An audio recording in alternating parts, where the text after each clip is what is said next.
Assalamualaikum warahmatullahi wabarakatuh. Halo teman-teman semua, perkenalkan kami dari kelompok 4B Indralaya yang beranggotakan saya Alif Nur Rahman dan teman saya Mutiara Ulul Azmi. Selanjutnya Saya Saluna. dan yang terakhir Saya Vera Ramasari. Pada video kali ini kami akan membahas mengenai proses pencernaan karbohidrat, protein, dan lemak pada manusia. Nah, adapun tujuan pembelajaran kali ini, mahasiswa mampu menguasai fondasi saintifik pada materi pencernaan makanan. Materi singkat. Sistem pencernaan makanan adalah sistem organ dalam multisel yang menerima makanan, mencernanya menjadi energi, serta mengeluarkan sisa proses tersebut. Berdasarkan proses pencernaannya, dapat dibedakan menjadi digesti makanan secara mekanis, enzimatis, dan mikrobiotis. Hasil akhir proses pencernaan adalah terbentuknya molekul-molekul atau partikel-partikel makanan, yakni glukosa, asam lemak, dan asam amino yang siap diserap oleh mukosa saluran pencernaan.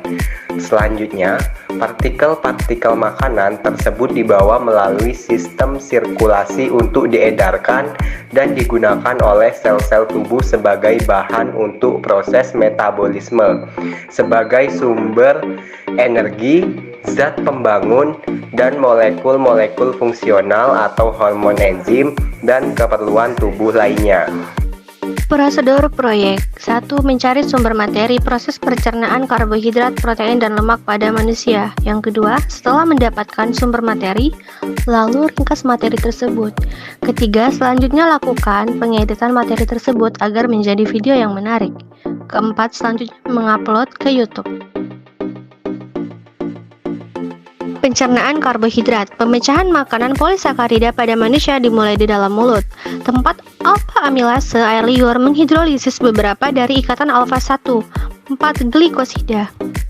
Sedikit pemecahan lebih jauh dari karbohidrat terjadi sehingga makanan mencapai usus kecil.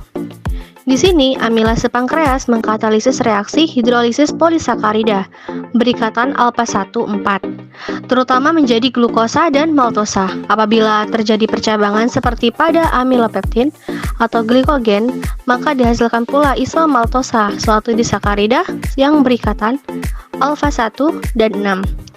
Selain disakarida yang ditimbulkan oleh reaksi alfa amilase, maka makanan disakarida lain meliputi laktosa atau dari susu dan sukrosa. Enzim-enzim yang terlibat dalam pencernaan karbohidrat adalah enzim amilase, maltase, galaktosidase, dan laktase. Pencernaan lemak.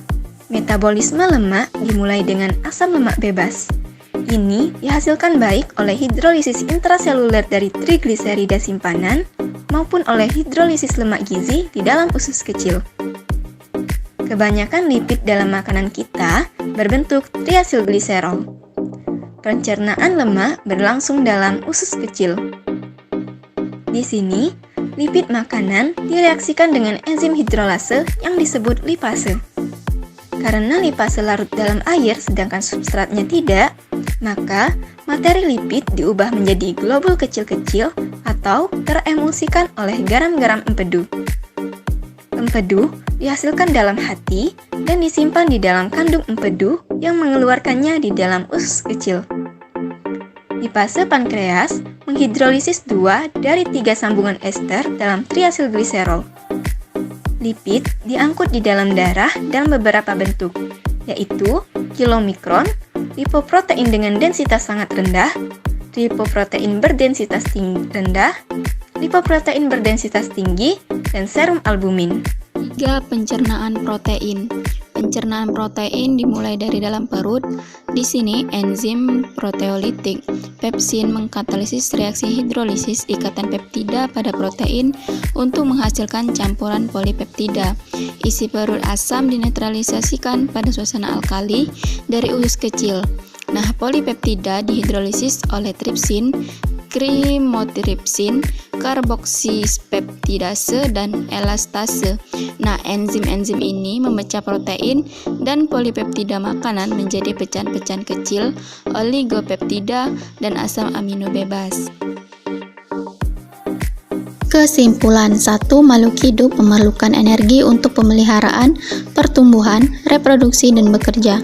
Yang kedua, sistem pencernaan makanan adalah sistem organ dalam multisel yang menerima makanan, mencernanya menjadi energi, serta mengeluarkan sisa proses tersebut. Yang ketiga, enzim-enzim yang terlibat dalam pencernaan karbohidrat adalah enzim alpha amilase, maltase, beta galaktosidase, dan laktase. Yang keempat, pencernaan lemak berlangsung dalam usus kecil. Yang kelima, proses pencernaan protein dimulai dari dalam perut. Nah, itu tadi video penjelasan mengenai sistem pencernaan karbohidrat, protein, dan lemak pada manusia. Sekian video dari kami, terima kasih telah menonton. Kami akhiri. Wassalamualaikum warahmatullahi wabarakatuh.